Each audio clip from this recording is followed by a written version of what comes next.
from Optic Options here, going over a quick market recap and a few tickers that we're gonna go over for the week.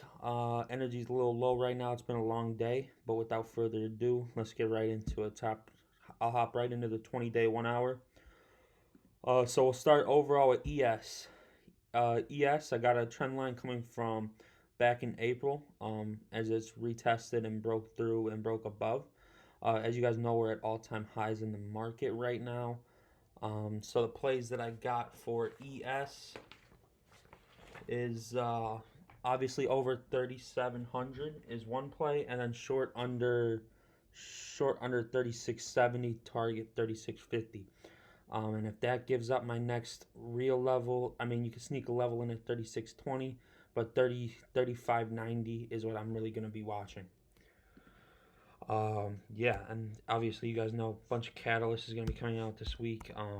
Yeah, but I would look for a rejection around that 370 trend line mark. Now I go to /NQ, the mini NASDAQ, making new highs again. I would love to see tech push this week, but the volume has me a little scared, as you guys can see here on the daily candle, a little bit below average volume. We go to the 20-day 1 hour. As long as it can hold this right here, 12,460, I think we can, go all the way down to 12,400, and then 12,300. So obviously over all-time highs to play on QQQ. Remember the Qs and SQs inverse each other, so if you're looking to go long or short, keep those in mind. SPY, same exact thing. 369.94 is the high that we made on Friday. We do have a gap fill from 363 to 364, but that's obviously not in play until if we don't hold above 368, then you can start playing it every dollar to the downside. And obviously 360 to 363 is a big demand zone, and as you guys can see, we consolidated there for quite some time. All right, now Qs. So like I said, I'd love to see a big push in tech this week. I'm just not sure if we're going to get it or not. Let's go to the 1 year, 1 day. So he just broke out the all-time high. All-time high is now 3050 305.88. If we can't hold above basically the whole number of 300, I can see us falling back to 297, and then we obviously for sure want to hold above 286 longer picture. There's a gap fill from 275 all the way up to 280, and we would expect for that to get filled, even though it doesn't have to. Now that we got market internals out of the way, we're going to hop into some individual tickers that I'm looking at. So we'll start off with AMD. All right, let's get in on the 20-day 1 hour real quick. So AMD, as you guys can see here, made new all-time high. Obviously sitting a day trade, but as you guys can see, there's this wick fill over 95.57, and my next level there is 95.30. 95.28 to be exact. So over 95.30, I'm looking for a wick fill up to the all-time high, and then I think volume will hopefully step in, and we can see that push towards the whole number 100. I'm not looking this to the short side. There's definitely a play under 90 all the way back down to 88. But personally, I won't be playing that. Next. Excuse me. We got BA. Okay, so this orange line is 226 is where we broke out of. I'm really liking this for a potential retest and a buy the dip. 225 is the exact number, and as you guys can see, low was 231. So yeah, load the boat here at 226 as long as the market's not selling off and it's chaos. But I'd love to see a bounce here and a continuation up over 240, target 242, 244, and then all the way up to 250. This is a gap fill, and you guys can see this on the 1 year, 1 day. We go to when we crashed in February and March. There's 1,000% a gap fill from 238 to 250 right there. I like that play again for the upside. BA paid last week, so and BA really moves well. Like Tuesday through Thursday, the premiums really move well. Okay, sleeper one. I actually am long position currently right now is Citibank. All right, let's look here. So Citibank, as you guys can see, this is the 188 4-hour.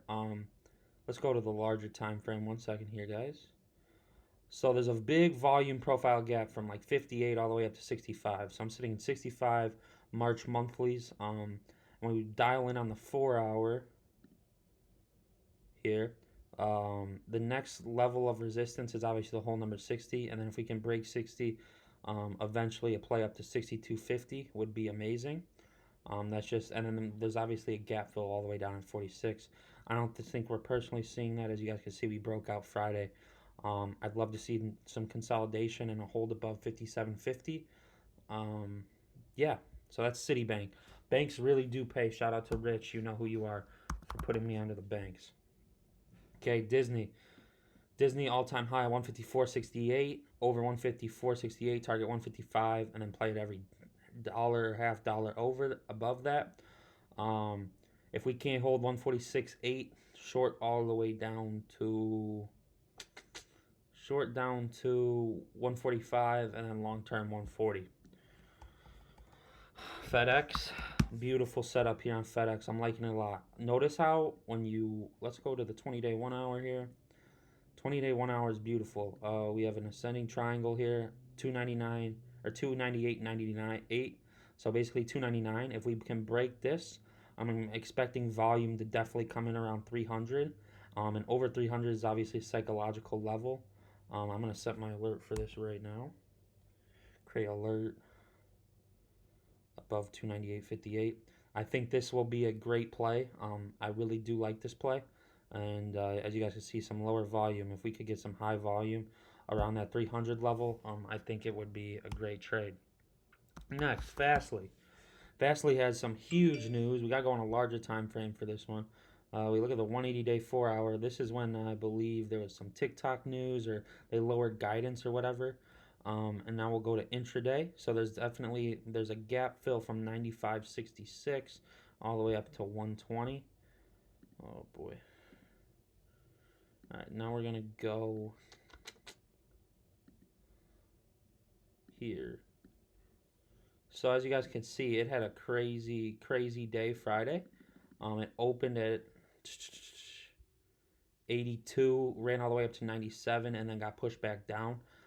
Catalyst is, I believe they're thinking about acquiring someone. So this is definitely on watch just because of that catalyst and when it comes through. You can definitely take entry over 91 or 92 to be safe. Play it up towards every dollar up towards 100. And that's just going to be a pure volume play. As you guys can see here, if we go on the daily candle, huge volume Friday. I just don't like the way it wicked, but we might see a wick fill. And those wick fills do happen occasionally, and they pay very well. Next, we're going to game. I got some fibs on here. I've never traded game before, but I'm going to trade equity. Earnings is Tuesday after market close. Insane short interest on this stock. And yeah, you can literally go to max daily here, and you guys see, I mean, there's definitely more room to the upside. It broke the downtrend, and now, with consoles being released, it's a good swing and a good play for earnings. Hopefully a gap and go or some sort of volume there. Next, PayPal. Let's go to a shorter time frame, 20-day 1 hour. Beautiful. PayPal over this 218.50, target 220, 220.57. Short under, I don't really like it short until under 210, all the way down to eventually 205 every dollar. Okay, QCOM absolutely ripped on Friday. What I'm looking for here is, as you guys can see, this 153.30 is the previous all-time high. I would love to see a retest here. Here, let me, may not happen today, may not happen tomorrow, but I would love to see a retest. So the breakout, 1 sec here. Breakout and retest of this 153 level, I think that would be huge, and I think it would be very strong. So that's kind of how I look for dip buys, guys, is I look for it to come here, all the way back down to previous resistance, which then becomes support. And yeah, that's how I play them. Next, we're going to go with Stamp. Stamp is a great swing trade. The only problem is that it lacks liquidity. So we're going to go to a larger time frame here so you guys can see what happened. But long story short, this thing has been hammered over the last 2 months. It was down 30% from the lows and is either, it looks to me like it's forming a rounded bottom. As you guys can see here though, over 200, this thing is going to basically fly to 215 and then long term 223. I love this for a swing idea, but I do not like the liquidity here. As you guys can see, very low volume, and if you go on an intraday chart, on the 5 minute, it sometimes even gaps down, as you guys can see right here.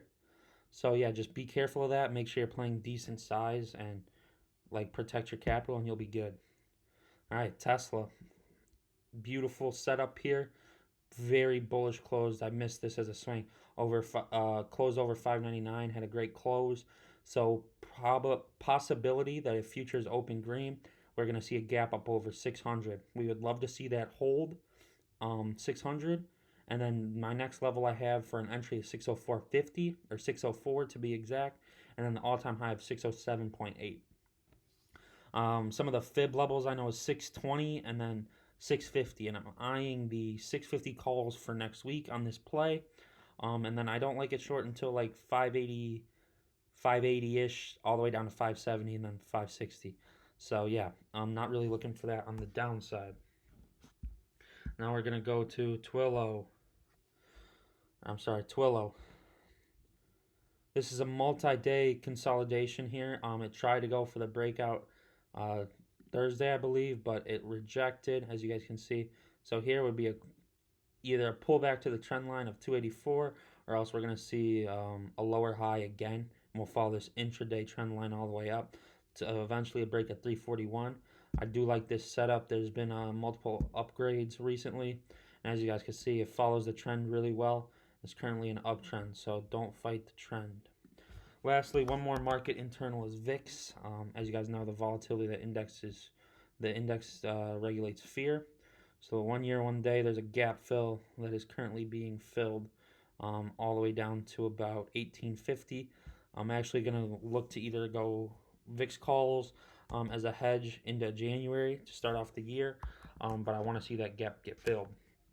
Last one is a recent IPO is Laser, L-A-Z-R. Recent IPO with a merger through, I believe, it's not EV, but it's very similar. So obviously you have this huge gap fill from 25 all the way up to 28.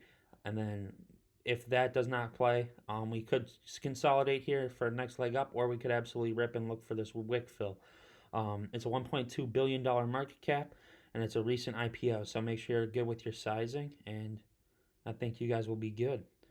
So that's really what I have on watch this week. I'm keeping it simple. Yeah, and if you guys want to get in the Discord, I'll put the link down below. As you guys can see here, I put out all of the game plans. We have almost 100 members in there. So, and yeah, and I always post my daily or my weekly webinar. So, yeah, everyone, thanks for listening, and peace.